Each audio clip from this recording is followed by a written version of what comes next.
Okay, hello everyone. Yes, any doubt from the previous class? So far we have in gas flow, we have discussed the horizontal flow in the tubings. So if you have any doubt regarding the previous fundamentals, please let me know. So for horizontal flow, we also have discussed two numericals. So if you have any doubt regarding the So in horizontal flow, we have derived the Weymouth equation. Then we discussed the Clean-Density equation and its usage for determining the throughput at the surface. And for that, we also have used the Clean-Density table, okay, plotted in between TR and PR. So these fundamentals we have discussed while solving the numericals. So today I thought that I will start the vertical flow. But if you have any doubt regarding the previous discussion, so please let me know. Hello.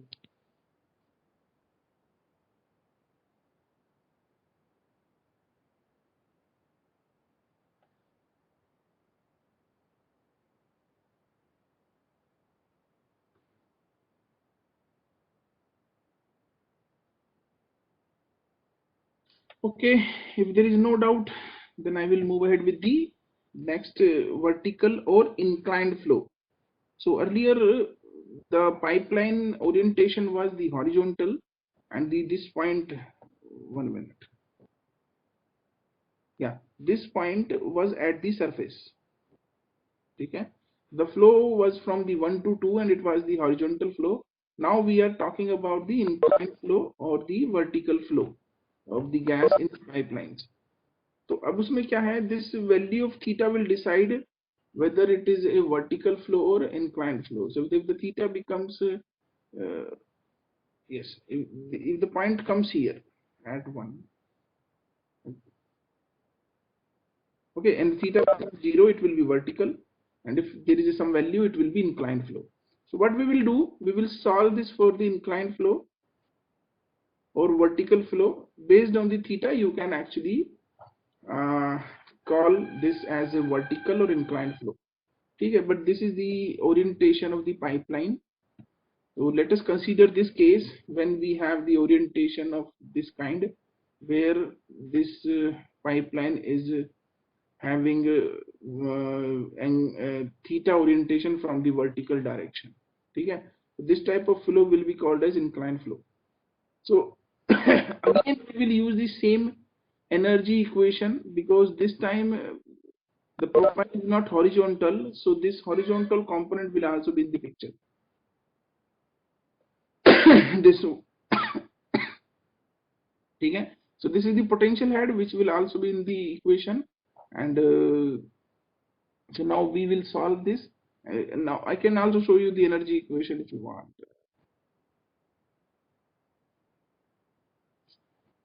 So this was the energy equation. Okay, so this time we are going to take this also in picture, because this the horizontal profile is not selected, so we have to take this also.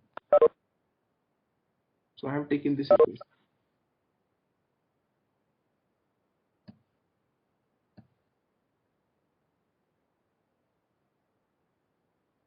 Okay, now this equation can be further solved by considering, suppose this is the depth. So there will be now two z values. One will be for the depth, because now we are talking about the vertical orientation. So zb picture mein aa jayega, that will be used for the vertical height, and capital Z will be used for the compressibility factor. So please remember the difference between these two z values.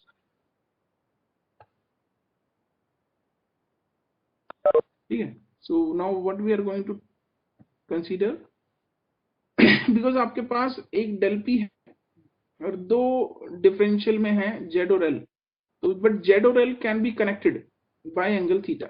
So what I'm doing, actually I'm trying to replace one of them by considering this relation cos theta is equal to z by l. वही मैंने किया है। और L is equal to Z by cos theta भी है, which can also be written as DL is equal to DZ by cos theta। तो वही replace जब आप करोगे DL में तो it will be L by Z DZ। ठीक है, तो अब आप इसको रिलेशन को पहली इक्वेशन में रख दीजिए। एडवांटेज क्या होगा कि आप के पास अब दो ही डिफरेंशियल फॉर्म में होंगे और उनको आप इजीली देन इंटीग्रेट कर सकते हो फ्रॉम 1 to 2। एंड इसलिए मैंने ये किया है, मैंने रिडक्शन किया है वन फॉर्म का in other. So now the equation will look like this. dp को आप इस तरफ ले जाइए और z की जगह dz को ऐसी रहने दीजिए एंड इसकी dl की जगह use this l by z into dz। So the equation will look like this. dz को आउटसाइड में ले लीजिए। Now v square we know, तो v स्क्वायर की जगह मैंने वही रख दिया फिर से। ठीक है, और जो बाहर है रो की वैल्यू उसको भी मैंने पुट कर दिया pm बाय ZRT। m की जगह पुट कर दिया 28.97 इंटू ग्रेविटी। ठीक है, कैपिटल Z मैंने कंप्रेसिबिलिटी फैक्टर के लिए यूज किया है और G बाई GC ऐसे ही रहेगा। F अपॉन 2GCD था, L बाई Z आ गया और V की जगह मैंने ये पुट कर दिया। ये भी आपको याद होगा that we have determined V already।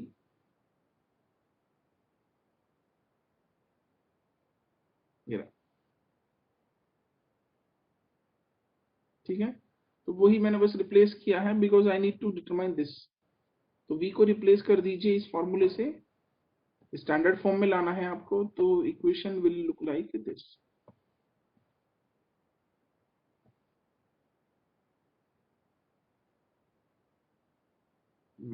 Where is the equation? Yes, so this will be the equation। ठीक है, इसको फिर then you can also solve. फिर दिस z वैल्यू को अलग ले लीजिए और dp को अलग कर दीजिए। नाउ अब आप dp में p का टर्म यूज कर रहे हैं, तो if I consider this zt by p and right hand side में I am using dz only. ठीक है, तो मैंने क्या किया zt by p को अब फिर से दो क्वेश्चन आते हैं पिक्चर में कि what is the z, is z varying with the pressure, then it will be actually together with the del p। If it is not varying, again I can consider this z as an average value and it will go in this side। ठीक है, और suppose t is also average, t will also go in this side। So similarly we did in horizontal flow, in order to actually solve the equation in a simple form, we again, you must remember that we considered z as an average value and the derivation was for the Weymouth equation। ठीक है, और उसके बाद फिर finally जब main हम equation देखें, that was the Clindensitt equation which did not consider z as constant। so real case तो वही है, तो वो केस भी हम देखेंगे। but first you should see this is the basic equation for the vertical flow। ठीक है,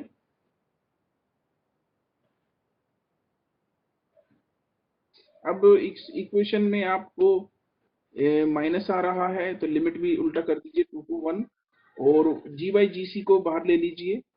सो अब इसमें यूज करेंगे तो फिर फाइनली ये टर्म इस कन्वर्जन में आ जाएगा because we have to put PSC also and TSC put कीजिए।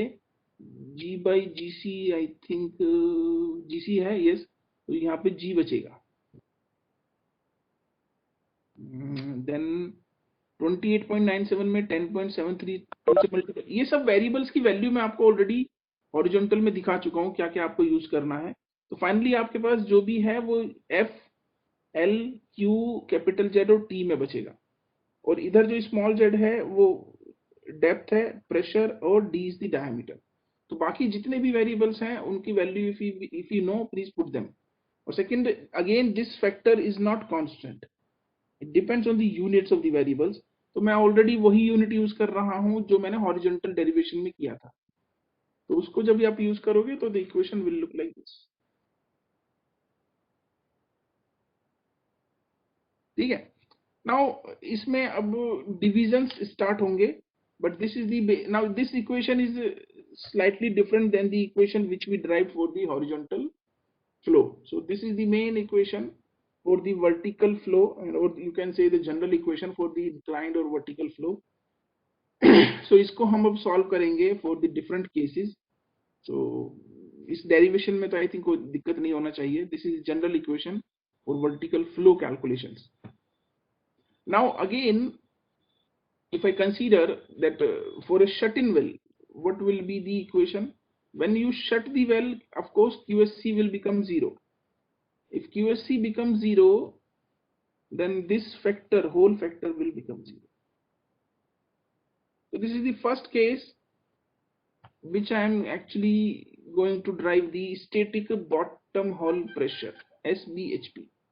आपको यदि PWS निकालना है using this equation, so I can easily determine by this equation considering QSC is equal to 0, and that is the case only with the shut-in well. So equation looks now very simple.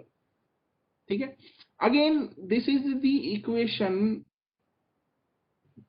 for the vertical or inclined flow when you shut the well at the surface.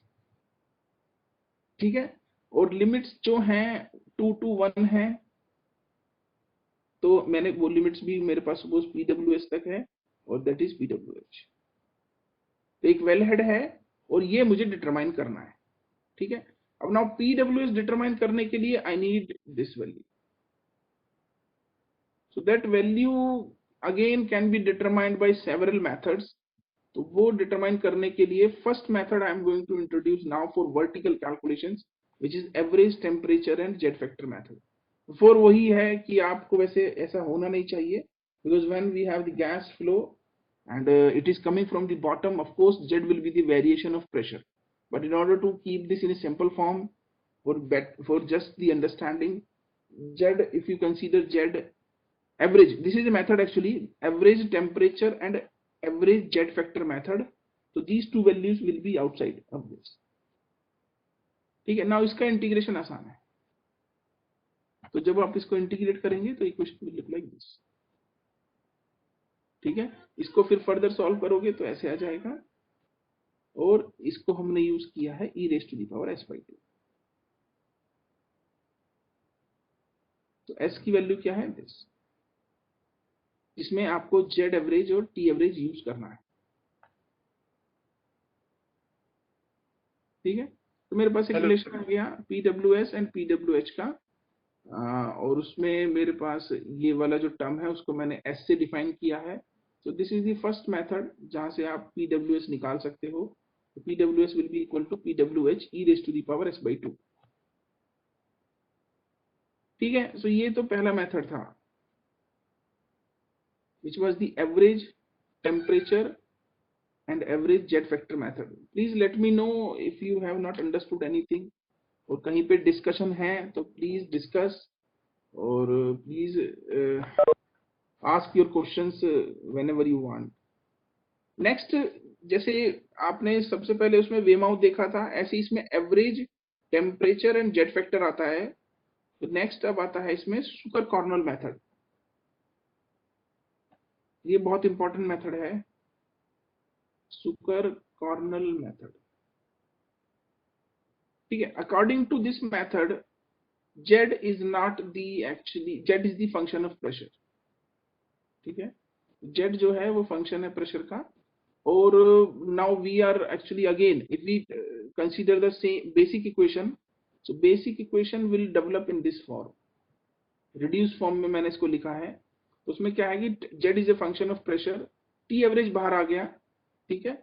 और Z जो है it is varying with the pressure, तो Z by P del P होगा, but इसमें से PPC cut जाएगा दोनों में से, तो ये PR फॉर्म में आ गया. और जो नीचे था वो वहां पे there was a long expression in the general equation. So what we did, we have replaced the whole this term by this B. ठीक है? और एक यहाँ पे आपको PPR दिख रहा होगा, क्यों? क्योंकि यहाँ पे PPC आ गया है. ठीक है? तो जो P था आपको दिखा देता हूँ मैं कुछ. This was the equation. तो आपको यहाँ पे दिख रहा है ना P, तो उसको PPC इन और PPR फॉर्म में लिख दीजिए, ठीक है। और ऊपर जो है Z वहीं पे रहेगा, और जो दोनों में से PPC है P और डेल P में वो कट जाएगा, तो ये रिड्यूस फॉर्म में आ जाएगी। और रिड्यूस फॉर्म में ये equation will look like this, when you are not shutting the well, ठीक है। तो ये इसमें Q फैक्टर रहेगा, but when you again shut the well and if you want to determine the PWS by Zucker-Cornell method, this will be the equation, and in that case again this value will be required to us. तो earlier वो तो easily मैंने solve कर लिया था integration से, but now this time it will be determined by the Zucker-Cornell table, ठीक है। तो जैसे हमने Clindensic टेबल यूज किया था, सिमिलरली यहाँ पर we will use the Zucker-Cornell table. वो टेबल मैं इंट्रोड्यूस करूंगा when we will solve the numericals based on the Zucker-Cornell method, तो वो टेबल का हम यूसेज तब करेंगे। But again if I am not going to shut the well, तो देन दिस एस की जगह हो जाएगा FBHP, ध्यान रखना। ये भी मैं ड्राइव कराऊंगा आपको, जहां पर आपको QSC जीरो नहीं होगा, it will not B zero, ठीक है। और वहां पर आपको क्या करना है, उसको SBHP की जगह हम डिटरमाइन करेंगे PWF विच इज FBHP। तो दोनों ही डेरिवेशन में कराऊंगा आपको for vertical flow, PWS and PWF। तो अभी फिलहाल PWS चल रहा है, that is simple to understand, तो वो भी मैंने दोनों मेथड से आपको डिटरमाइन करा रहा हूँ। First method was the average Z factor and temperature method, another one is the Zucker-Cornell method. तो Zucker-Cornell मेथड में we can easily determine the value of PWS, but the procedure will be different because this method is derived based on the reduced properties of the natural gas. So we have derived this in a reduced form, and this equation will be used, and in order to solve this equation we will require the value of this, and that can be solved by the Zucker-Cornell table. तो वो table मैं फिर से introduce करूंगा when we will solve the numericals. फिलहाल अभी आप समझ लीजिए, दोनों डिटरमाइन, ये वैल्यू निकालने के बाद आपके पास लिमिट की वैल्यू आएंगी and that will be in reduce form again, तो वहां से आपको निकलेगा PPRWS सपोज, ये भी रिड्यूस फॉर्म में होगा PRWS। तो जब आप यहाँ से रिड्यूस फॉर्म में जो लिमिट आएगा ना, उसको PPC से मल्टीप्लाई करोगे, तब जाके आपको PWS मिलेगा। ध्यान रखना ये सब करेंगे हम while solving the numericals because this limit is in the PRWS. In order to determine PWS, we need the value in original form, so we will use the critical properties again, and by using critical property I can determine the original value of the PWS. Any question, anything else from your side?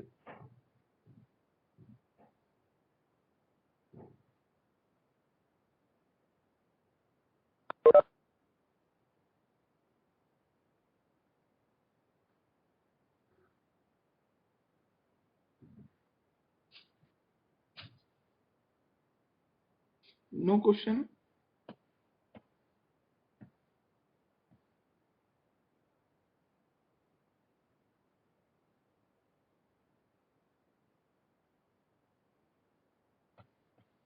Okay, then let us move ahead.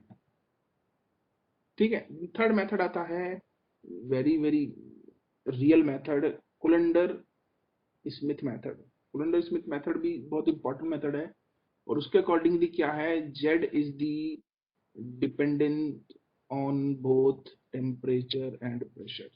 तो जो Zucker-Cornell है उसमें temperature पे method पे वो depend नहीं कर रहा था, it was the function of pressure only. Now Cullender Smith ने माना, he assumed that the Z is the function of both pressure and temperature. तो उसके अकॉर्डिंगली इसको फिर से ड्राइव किया गया, और ड्राइव करने के बाद again if you are solving this for the SBHP, the equation will be different, and if we are solving this for the FBHP, the equation will be different, ठीक है। तो आपके पास जो इक्वेशन था उसको आप देखिए केयरफुली, जो पहले इक्वेशन था मेरे पास, this was the equation, yes, this was the equation, ठीक है। तो इसमें जेड टी बाई पी दोनों है और Z is the function of temperature pressure, तो this whole term will be along with this. तो अब ये रिमूव नहीं कर पाएंगे आप टी इसमें से, and that will be the real method और रियल एनालिसिस है and given by the Cullender Smith. तो सिमिलरली एक ध्यान रखना, वर्ड से कंफ्यूज नहीं होना है, ये इक्वेशन नाम से ही चलती हैं। तो हॉरिजॉन्टल में the real equation is condensate equation and vertical में इट्स कोलंडर स्मिथ मेथड। ठीक है। और वर्टिकल में अब 3 मेथड आ चुके हैं, average temperature and jet factor method आया, सुकर कॉर्नल मेथड है, ठीक है, और एक कुलेंडर स्मिथ मेथड है।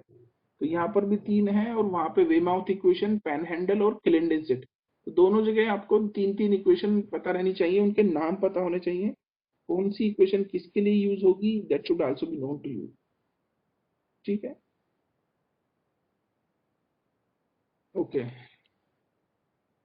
सो अगेन आपने क्या किया, वो जो इक्वेशन है ऊपर जेड टी बाई पी यहाँ पे था, उसमें मल्टीप्लाई किया है P by Z T square से, यहाँ भी और नीचे भी। See this carefully.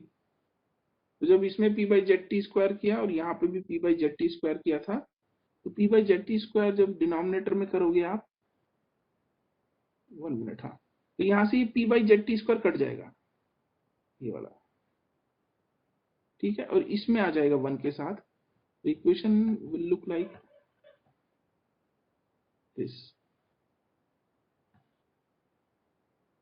ठीक है, और फिर 1000 से यहाँ पे मल्टीप्लाई किया और यहाँ पर डिवाइड कर दिया, मल्टीप्लाई किया बट नीचे ले गए हम डिनोमिनेटर में दोनों को।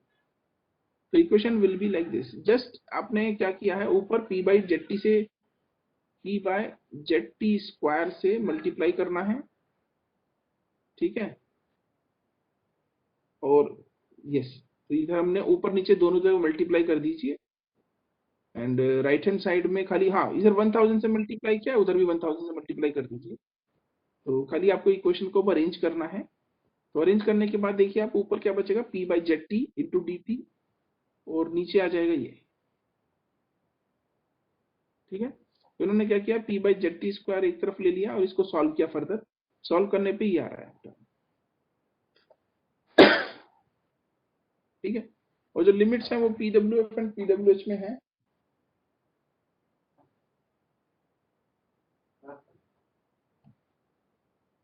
आप, सर मैं आपसे पहली बार मिल रहा हूँ सर, मनोज शर्मा फ्रॉम एंटन था। I have a class now. No problem, all well sir.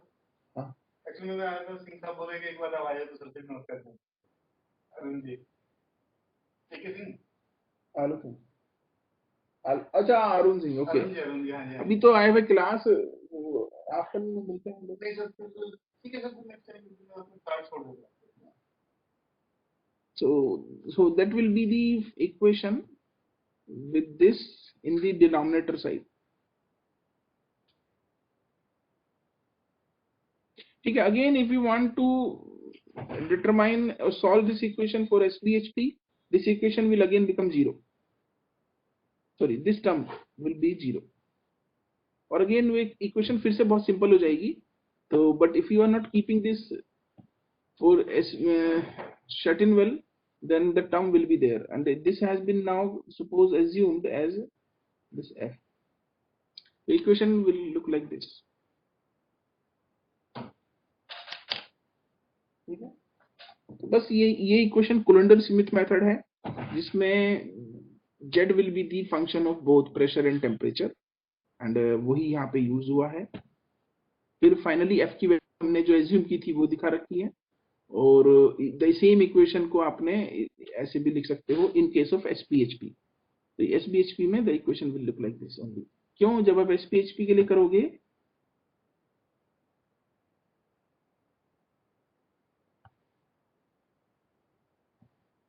This whole term will be 0, and जब इसको सॉल्व करोगे तो p बाई जेड टी ऊपर कट जाएगा, तो नीचे बचेगा 1000 ऊपर चला जाएगा, और ये आएगा आपका जेड टी बाई पी, शायद ऊपर आ जाएगा, यस आ गया ना, जेड टी बाई पी ऊपर आ गया। तो I will be equal to Z T by P into 1000।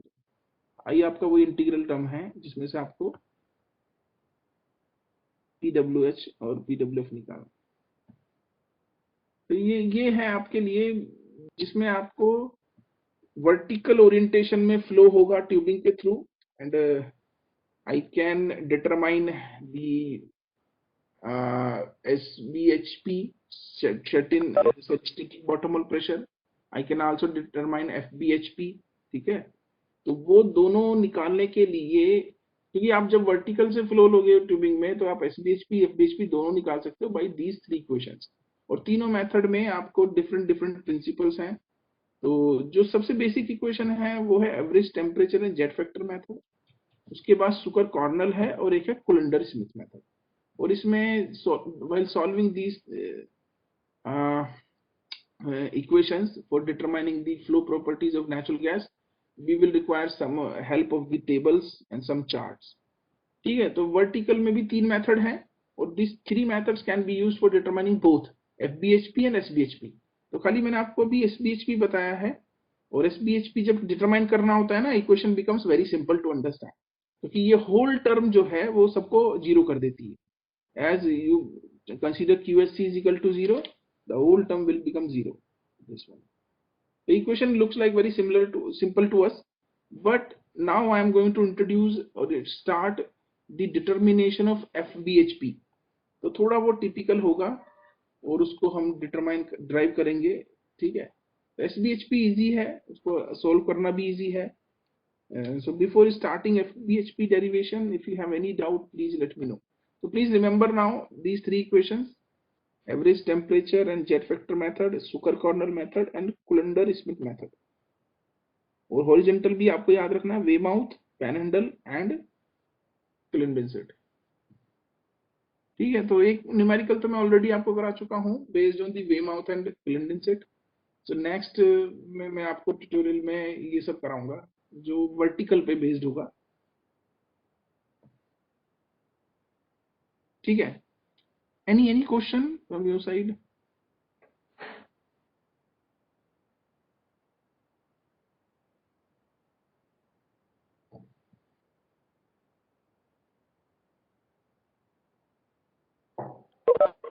Nothing?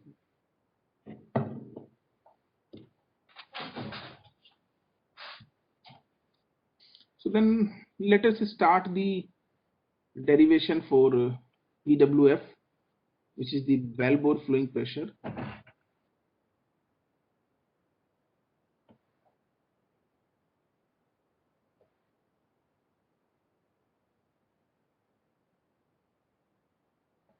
Wait a moment.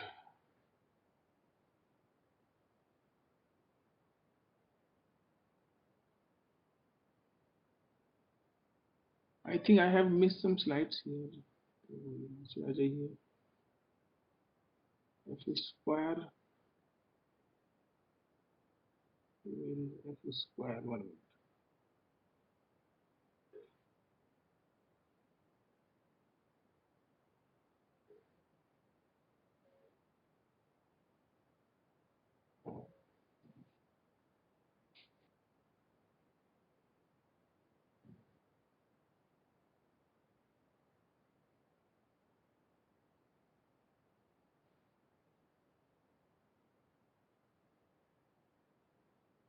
Because this derivation which I am going to discuss now is based on the Z average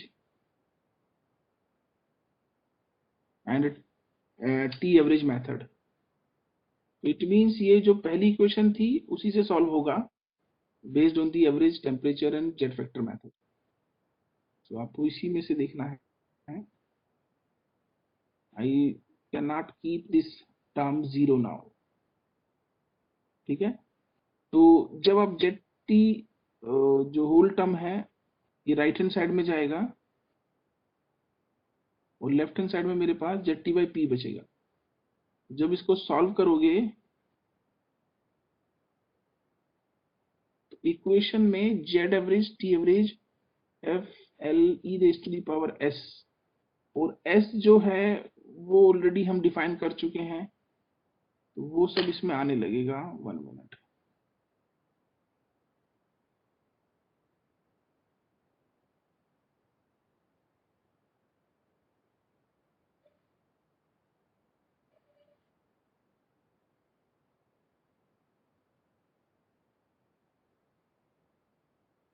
This one will be the right hand side, jet T average बाहर आ जाएगा और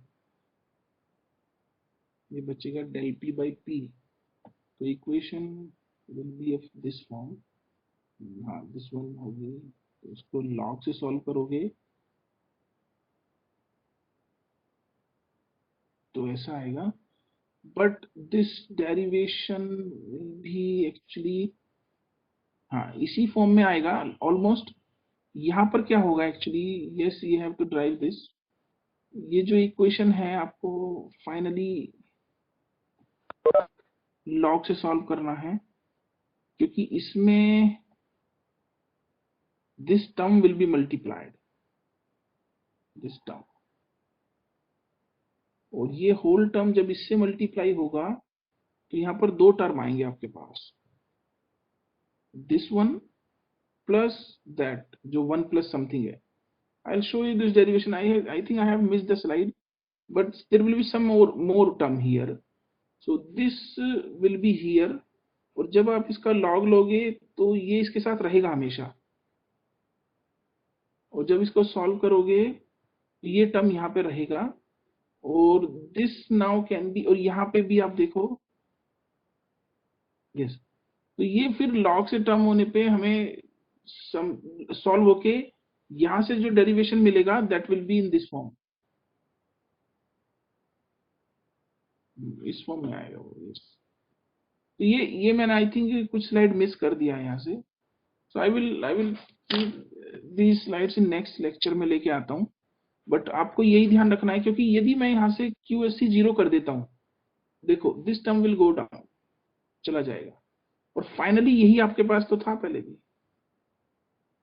तो जो आपके पास temperature वाला जो method था वो यही था ना, इसमें S को आप पुट कर सकते हो जो आपने लिया था। तो you can also try, I will show the slides to you in next class. तो ये SC तो था जो हमने बनाया था यहाँ से, उसी में ये S था, क्योंकि मैंने S को लिखा है ना, ये रहा आपके पास, यही तो है। तो यहीं से वो डेरिवेशन होगा, खाली जब आप सॉल्व करोगे तो लॉग फॉर्म दूसरी हो जाएगी यहाँ पे, and you have to solve this for PWF। तो instead of PWS I will have PWF।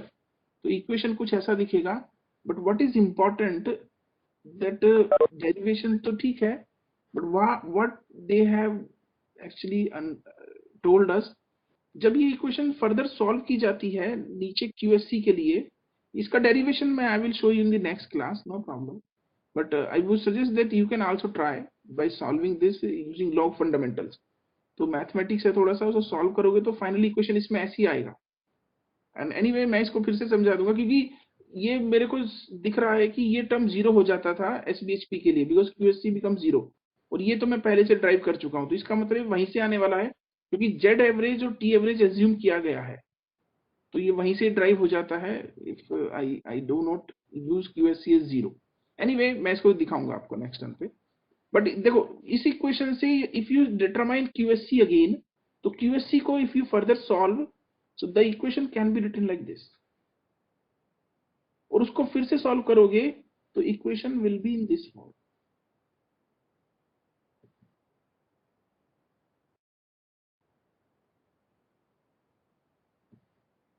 है ना। अब जब आप इसको सॉल्व करते हो तो इक्वेशन कुछ ऐसा आ रहा है आपके पास। अब ये इक्वेशन आई थिंक आप पहले देख चुके हो, which we have seen earlier in horizontal flow. So जो आपने वेमाउथ में देखा था वहां पर कांस्टेंट था 5.635381, एंड ये है 5.634814, इज स्लाइटली डिफरेंट है, बट फाइनली यदि इसको इक्वेशन को कंपेयर करके देखो तो it seems to be similar to Weymouth equation. याद आया कुछ? ठीक है, खाली हमने इक्वेशन को क्या किया है, जो एल ही है यहाँ पर वो ये है बस। तो जो यहाँ पे टर्म था ना e raise to the power S minus, तो मैंने क्या किया, इसको इक्वेशन को वेमाउथ इक्वेशन में इसको रिड्यूस किया गया है, और आपको दिखाने के लिए कि this equation and the Weymouth equation which we derived earlier for horizontal flow look similar to each other, the difference is only this equivalent length, effective length है I think, yes effective length. तो L is defined by this term, और यही term खाली इसमें से replace कर दो तो जिस इक्वेशन को आप सेम वेमाउथ इक्वेशन फॉर्म में लिख सकते हो। हाँ, बट यहाँ पे देखिए आप, वहां पर क्या था, P1 and down stream pressure again कुछ आपको P नॉट दिख रहा होगा, ये रहा। तो ये डेटम प्रेशर है जो आपने एज्यूम किया होगा वाइल टेकिंग डेरिवेशन, तो वही मैंने किया है यहाँ पे भी, ये डेटम प्रेशर है, बट इसके साथ एक टर्म और आ रहा है ES, तो यहाँ पे थोड़ा डिफरेंस आएगा। P1 स्टार माइनस जो P2 है वो होगा e raise to the power s/2 into PO, that is P2, that is the difference between these two equations। और बाकी d raise to the power 5 आपको दिख ही रहा होगा, वो वेव माउथ में भी था। आपको यहाँ F भी दिख रहा है, तो खाली इसको रिप्लेस करना है आपको, और ये इक्वेशन पे आप वही फिर से आप उससे कंपेयर कर सकते हैं जो हमने हॉरिजॉन्टल में प्रूव किया था। तो that is the only difference between vertical flow and the horizontal flow, तो वही जस्ट ड्राइव करके डिफरेंस दिखाया मैंने आपको।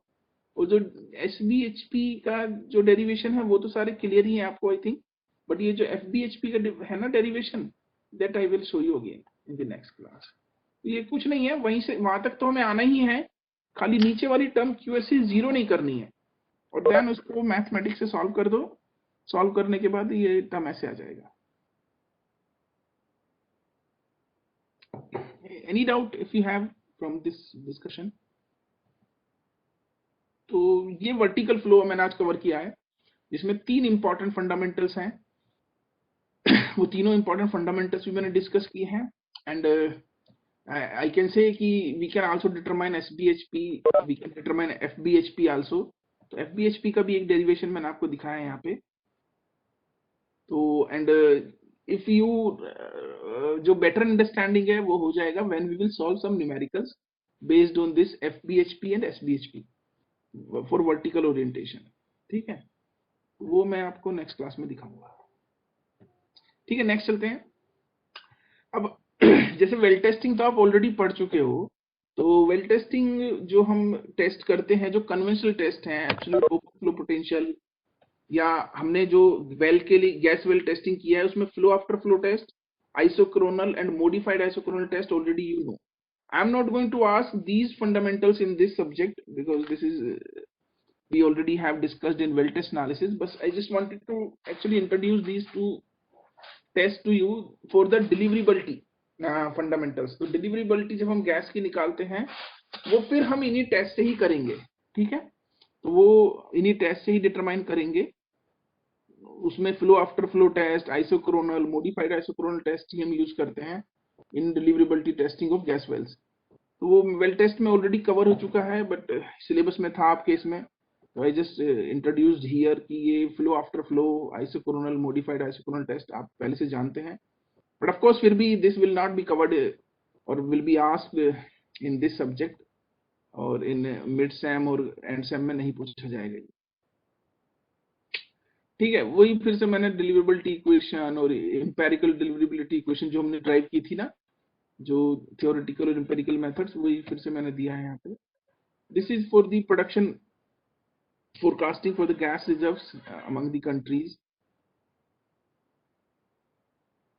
This is the world gas production is continuously increasing, so it becomes very important that we should understand the natural gas engineering fundamentals। Natural gas engineering fundamentals आजकल बहुत ही discuss भी हो रहा है, क्योंकि लोग CH4 हाइड्रेट्स की बात कर रहे हैं, that is the natural gas, और उसमें ये सारे फंडामेंटल्स अप्लाई हो रहे हैं। फिर देन इंटरेक्शन भी आ रहा है मॉलिक्यूलर लेवल पे बिटवीन CO2 एंड CH4, तो वो भी जो गैस प्रोडक्शन में ही हेल्प हो रहा है, इसलिए this subject make sense to us. और फिर इसमें सबसे इंपॉर्टेंट जो इंडस्ट्री में एप्लीकेबल है दैट इज CGD। ठीक है, सिटी गैस डिस्ट्रीब्यूशन भी आ रहा है, उसका भी नेटवर्किंग मैं आपको लास्ट में समझाऊंगा, बट जो बेसिक रिजर्वायर फंडामेंटल्स है for the flow of natural gas from the tubings in horizontal, vertical, वो मैंने आज डिस्कस किया है। Deliverability testing of gas wells मैं ऑलरेडी आपको flow after flow test, isochronal, modified isochronal test में बता चुका हूँ। एंड रिमेंबर दिस, क्योंकि ये फंडामेंटल्स आपसे अभी गेट में भी पूछे जा सकते हैं। ये बेसिक फंडामेंटल्स हैं कि आपको flow after flow test, isochronal, modified isochronal में डिफरेंस पता होना चाहिए। ठीक है, यदि कोई डाउट है यहाँ पे भी तो please let me know, I can refresh these fundamentals again. तो isochronal, modified isochronal test important हैं, ये भी पूछे जा सकते हैं। और these fundamentals for the gas flow through the pipelines to determine FBHP, SBHP, ये भी अच्छे से मैंने आपको बता दिया है। बस एफबीएचपी का डेरिवेशन है जो मैं नेक्स्ट में आपको करा दूं। ठीक है, this is about the gas production in India till 2002, it is continuously increasing. ठीक है, क्योंकि reliance on oil is decreasing, तो गैस में यदि आप जाते हैं और ह्यूज अमाउंट ऑफ सोर्स है, तो और कुछ कंट्री में तो शेल गैस भी एक्सप्लोइटेशन में जा रहा है, बट अपने पास वो भी है नहीं मेथड्स, बट फिर भी हमारे पास नेचुरल गैस हाइड्रेट्स हैं, and they consist of huge amount of natural gas. If we can develop some methods, if we can understand its production by the gas production और ये जो fundamentals हैं, तो we can actually also devise some reliable or sustainable methods for the production of this natural gas. ठीक है, तो इसमें थोड़ा सा ये कनेक्टेड रिजर्वायर रह गया है, that is also be covered today। अभी हमारे पास 10 मिनट है, ये लास्ट टॉपिक है, मैं इसको स्टार्ट करता हूं, but before this if you have any doubt please let me no, because tomorrow मैं एक तो ये डेरिवेशन कराऊंगा एफबीएचपी वाला, एंड कल कुछ न्यूमेरिकल भी सॉल्व करेंगे, सो दैट यदि कोई न्यूमेरिकल ऐसा गेट में आ जाता है जिसमें, तो आपको वो हेल्प रहेगी इस वीकेंड में।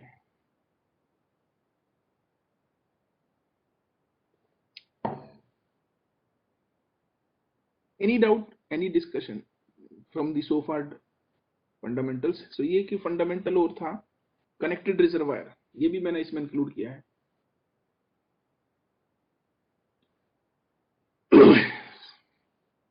तो इसको I will ask you if you have any doubt, anything to ask regarding the derivation of FBHP और SBHP। तो FBHP तो छोड़ दो, भी SBHP में 3 मेथड डिस्कस हुए हैं, उनका करेक्ट एप्लीकेशन और डिटर्मिनेशन ऑफ SBHP वो कल मैं आपको न्यूमेरिकल से कराऊंगा। Still if you have any doubt, so please regarding basic fund theory, please discuss।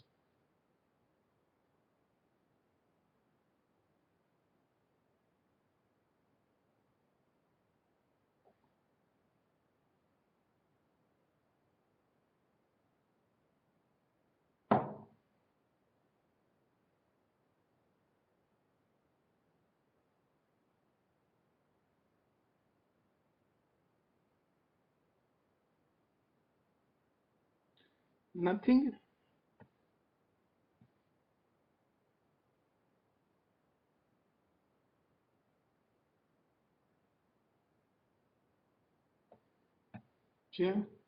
ठीक है, let us discuss this connected reservoir.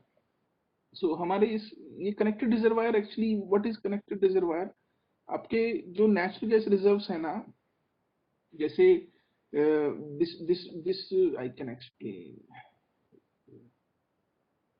हाँ, आपके पास कोई भी रिजर्वायर है, if you are producing from suppose natural gas from this, so this may be that there is another reservoir which is connected to this, and this connection is only possible if the mobility of this region is higher than the mobility of this region। तो ये reason को मैं ये बोल सकता हूँ कि that is low permeable and that is high permeable, क्योंकि जब आप कम्युनिकेशन तो इसी से लोगे ना, जब लोगे तो this is connected, so it looks like a sink to me. ठीक है, और ये आपको एक सोर्स बन जाता है, तो सोर्स टू सिंक कनेक्शन होता है ये, जिसमें हम ये बोल सकते हैं कि this is charging the main reservoir. यदि ऐसा नेचुरल गैस रिजर्वायर में एग्जिस्ट करता है where low permeable reservoir is connected to a high permeable reservoir through some channels, so this type of communication between low permeable and high permeable reservoir is called connected reservoirs। ठीक है, आप इसमें vice versa भी कर सकते हैं, but vice versa is not possible, क्योंकि यदि आप इससे प्रोड्यूस करते हैं तो प्रेशर सबसे ज्यादा डिप्लीट यहीं पे ही होगा। ठीक है, और जब ये डिप्लीशन आप थोड़ा सोचिए, जब यहीं पे ज्यादा होगा तो फ्लूइड सबसे पहले यहीं से ही निकलेगा, और लो परमेबल रिजर्वायर से खींचने के लिए जो प्रेशर का प्रोफाइल है ना, इट विल गो डाउन, क्योंकि परमेबिलिटी और mobility this side is lower. तो जो प्रेशर डिस्टर्बेंस आप यहाँ चालू करेंगे वो लो परमेबल रिजर्वायर में डाई हो जाएगा। बट आप रिवर्स सोचो कि जो प्रेशर डिफरेंस आप यहाँ पे चालू करोगे, if it goes in this direction, like आप तो जानते हैं प्रेशर ट्रांजिएंट ट्रेवल करेगा, तो if it goes in this direction और जहां पर मोबिलिटी भी हायर है, तो पर प्रेशर डिफरेंस को और ज्यादा हेल्प होगी। ठीक है, प्रेशर डिफरेंस और ज्यादा स्ट्रॉन्ग डेवलप होगा, और वो इस तरफ आने पे क्या होगा, इससे जो कम्युनिकेशन चालू होगी इट विल स्टार्ट फास्टर। तो जब लो परमेबल से प्रोड्यूस करते हो और कोई हाई परमेबल कर दे, it looks like good and it makes a connection between two reservoirs. इसको बोलते हैं कनेक्टेड रिजर्वायर। और ये जो आपके main P by Z relation है उसको भी इफेक्ट करता है। तो इसको हम यूज करते हैं टाइट गेज रिजर्वायर्स में। तो आप टाइट गेज रिजर्वायर जब हम प्रोड्यूस करते हैं, तो जो पी बाई जेड रिलेशनशिप है ना हम जो डेवलप करते हैं for the natural gas flow, तो वो भी अफेक्ट होती है because of the connected reservoir. तो कनेक्टेड रिजर्वायर क्या है आपके पास, like this is the main tank जहां से आप प्रोड्यूस करते हो। तो it looks like to me source because it is helping, तो यहाँ से प्रोडक्शन चालू होगा। तो ये भी एक फंडामेंटल आपके इसमें था, तो I thought that I should include this here. So the low permeability area will act as a recharging mechanism to the high permeability area. तो यही है, वो रिचार्ज करेगा इसको, and the interaction renders the material balance plot yes non linear. P by Z plot is concave upward. तो जब भी आपके पास P by Z relation for the conventional reservoir हो और कनेक्टेड रिजर्वायर, दोनों में डिफरेंस डेवलप होगा, because source will be here and production will be from here. It looks like to me when we in well test में जैसे आपने किया था ना कि आपने इंटरफेरेंस टेस्टिंग किया था, तो आप प्रोड्यूस इससे करते थे, मतलब आपके पास डेटा यहाँ पे कलेक्ट होगा और वेल सेट यहाँ पे होता। ठीक है, तो आप टेस्ट इसमें करते हो बट रिकॉर्डिंग यहाँ से करते हो, जिसको हमने मल्टीपल वेल टेस्टिंग भी बोला था। तो सिमिलरली ये मल्टी रिजर्वायर है, प्रोड्यूस किसी और से करना है और प्रोडक्शन कहीं से और से ले रहे हैं यहाँ से। तो जो हाइड्रोकार्बन है वो इसमें आ रहा है, that is in form of gas, और इसमें से प्रोड्यूस कर रहे हैं आप, तो it becomes a connected reservoir, और that changes the P by Z relation also, और रिजर्वायर प्रॉपर्टीज को बदलने लगता है। इसमें फिर द यूज ऑफ यस, हाँ इसमें इसमें थोड़ा सा ये भी आपको याद रखना है कि कनेक्टेड रिजर्वायर जो होते हैं, मैंने पहले बताया दे आर हाईली परमेबल, जो act as a low permeability discharging pool की तरह काम करते हैं। ठीक है, और इसमें आपको जो इंपॉर्टेंट है to use the connected reservoir fundamentals, three input. आप इसको वैसे भी समझ सकते हैं, आपको ओरिजिनल गैस इन प्लेस पता होना चाहिए, ट्रांसफर कोफिशिएंट चाहिएगा के बीच में। जैसे आपको मैंने उसमें वेल टेस्टिंग में हमने मोबिलिटी से समझा था ना, दो रिजर्वायर के बीच में, सॉरी दो वेल के बीच में, तो हमने एक मोबिलिटी रेशो, समटाइम्स स्टोरेटिविटी, सिमिलरली एक लैम्डा भी था जो हमने वेल टेस्ट में किया था। सिमिलरली यहाँ पे आपको एक ट्रांसफर कोफिशिएंट लगेगा कि इस रिजर्वायर से इस रिजर्वायर में जाने के लिए व्हाट इज द ट्रांसफर। ये है क्यूमुलेटिव गैस ट्रांसफर्ड कितना हुआ है from the main reservoir to the जो आपका लो परमेबल रिजर्वायर है, और इन तीनों के डेफिनेशन मैंने यहाँ दिए हैं। Transfer coefficient is the constant that defines the transfer of gas from the connected reservoir to the main tank. ठीक है, the cumulative gas transferred is the amount of gas transferred from the connected tank to the main tank up to the date of the current forecast configuration. तो आपको पता कैसे चलता है कि जो कनेक्टेड रिजर्वायर मैकेनिज्म लग गया है, that is only based on the this P by Z plot. If it becomes non-linear, it means there is some charging from the another reservoir. ठीक है, तो यही है connected reservoir model is most often used for a reservoir that is already yes exhibiting behaviour that deviates from the straight line. तो जब वो straight line से deviate होने लगे, नॉन लीनियर बिहेवियर आपको दिखाने लगे, it means there is some reservoir which is supporting to the R reservoir. तो वो हम कनेक्टेड रिजर्वायर बोलते हैं उनको। कनेक्टेड रिजर्वायर मैकेनिज्म से उनको सॉल्व भी करते हैं, और उसमें हमें ये तीन इंपॉर्टेंट चीजें लगती हैं कि ओरिजिनल गैस इन प्लेस क्या था कनेक्शन से पहले, ट्रांसफर कोफिशिएंट क्या है, और क्यूमुलेटिव गैस कितना ट्रांसफर्ड हुआ है। तो इनकी रिक्वायरमेंट हमें रहती है while solving the connected reservoirs. तो समझने के लिए कैसे आप समझेंगे, P by Z प्लॉट होता है, उसी के रिलेशन से हमें पता चलता है कि व्हेन कनेक्टेड रिजर्वायर स्टार्टेड, तो ये इसलिए प्रोड्यूस होता है क्योंकि मैंने आपको वेल टेस्ट में भी आपने समझा होगा, जब प्रेशर प्रोफाइल लो रिजर्वायर से हाई रिजर्वायर की परमेबल रिजर्वायर की तरफ जाता है तो मोबिलिटी बढ़ने लगती है और एक सपोर्ट मिलता है. So that support is applicable here also in form of this, which is called connected reservoirs.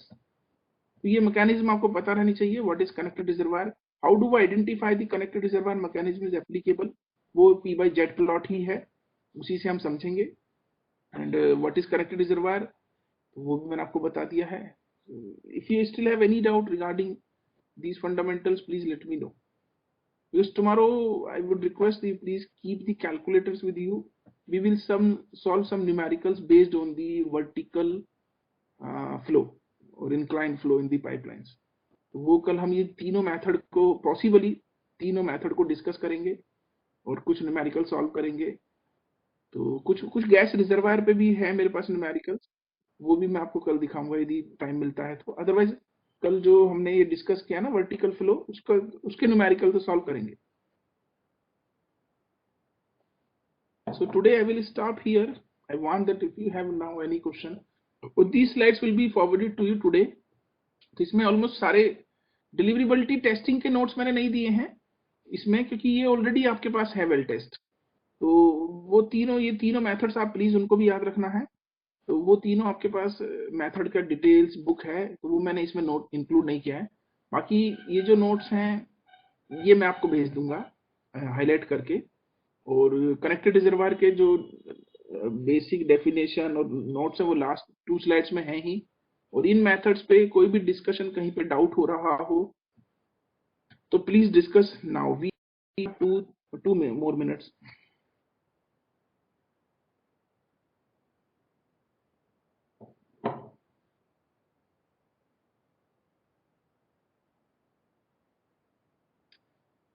Okay, if there is no doubt, then we will meet tomorrow.